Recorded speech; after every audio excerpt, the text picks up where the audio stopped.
Hi everyone, welcome to Ashton's Rants. This is episode 4, and today I'm going to talk about keeping your costs low.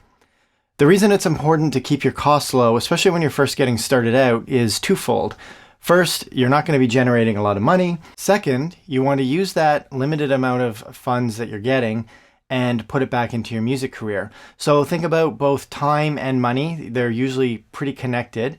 And you need all those resources, or as much of those resources, to go into your career as possible for, as we discussed before, obviously production, for promo, and all sorts of things to further your career.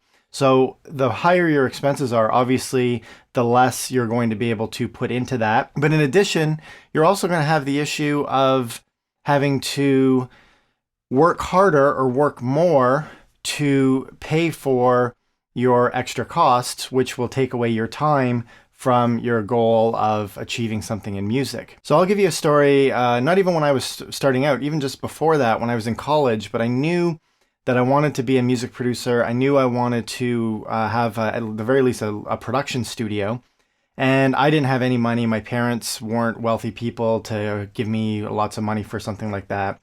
So I just did whatever I could. And one of the first things that I did was when I would get OSAP at the beginning of the semester, I used to calculate how cheap I could live through the whole semester with the limited amount of OSAP I got. And then I would spend the excess on equipment. And then I would just live really cheaply for the rest of the semester. So I bought all sorts of gear that ultimately was the beginnings of my studio. So that's one example. Another example that's very prevalent in Toronto today, I'm actually in Toronto in my studio right now, but I live in Hamilton now.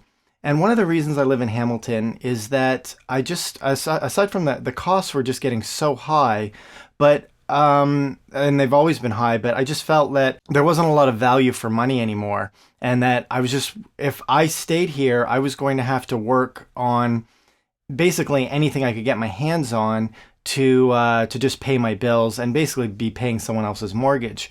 So instead, I decided to move to Hamilton. I ended up buying a house there. So I have a house and an investment, and my costs are very, very low now. So the advantage of this is that I don't have to take on as many projects to just pay my bills. And then that gives me more time and money, because I'm paying less money in general, to further the goals that I do want to achieve. So it's kind of a win-win scenario. So it's kind of an extreme thing. Some of you might not be ready to move out of Toronto, as you know, if you're here. A lot of the people who are watching are.